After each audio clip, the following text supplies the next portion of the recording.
When we go back to Adam, we're going to find out the difference between a climatologist and a meteorologist. Good I have question. no clue. I don't know either. All right, we're joined here by Nathan. Traveling through our area today is the Treasure Hunters Roadshow. I was going to say Valley, Yep, and yep, it's stuck yep. in my head. We've had this conversation. TreasureHuntersRoadshow.com, and you guys will be out in Nampa today. We brought in some stuff. I've actually brought in some stuff too. To start out with, show me some of the things you got here on the table that has traveled through. Yeah, well, we've got first this 1966 J45 Gibson guitar. Really cool piece of history.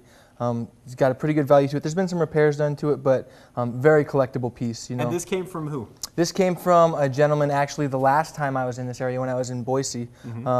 He brought it in. He got it from his dad, who played for a while, and he just wasn't a big guitar player, so he didn't really kind of know what he had, but he knew there was a little bit of value because it's got that Gibson name on the headstock.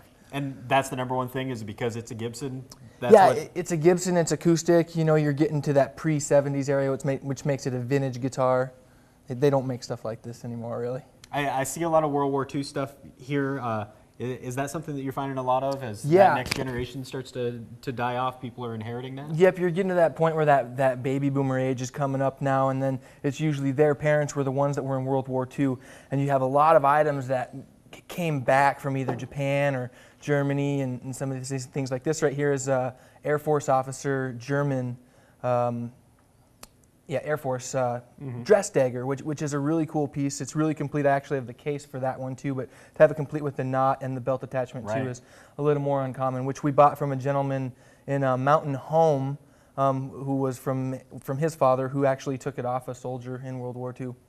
A lot of history involved in this thing. Stephanie's making fun of what I brought in. So, Stephanie, tell everybody what I got. Oh, it's Howdy Doody. It is the original Howdy Doody and Clarabelle doll. All right, I don't want to put you on the spot because I know that you just saw them, but do you ever see these kind of things? What do you think of them? We do. We see a lot of dolls.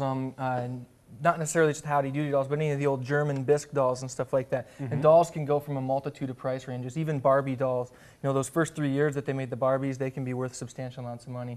But the thing that you have to understand with dolls is condition is everything when you're talking about toys and dolls, because even though they're old, there's not too many that they didn't make a lot of most of the time. So you need to have those ones that, maybe weren't played with so much. Maybe the parents just made them keep it in the box and take it down once a week or something like that. Those poor kids that never got to take it out of the box.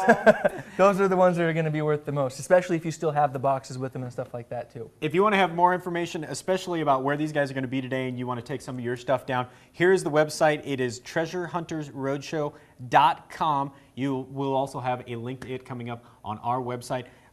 Where exactly are you guys going to be today? We're here for the rest of the week through Friday in Nampa at the Holiday Inn Express, just off the Garrity exit. So if you've ever watched the TV show that I won't name and want to bring your stuff down, check all this stuff out, do that. It's kind of fun to get a chance to look at all this stuff. We were looking at it in the commercial break. Nathan, thanks so much for coming by. Yeah, thanks so much for having me, guys. Appreciate it.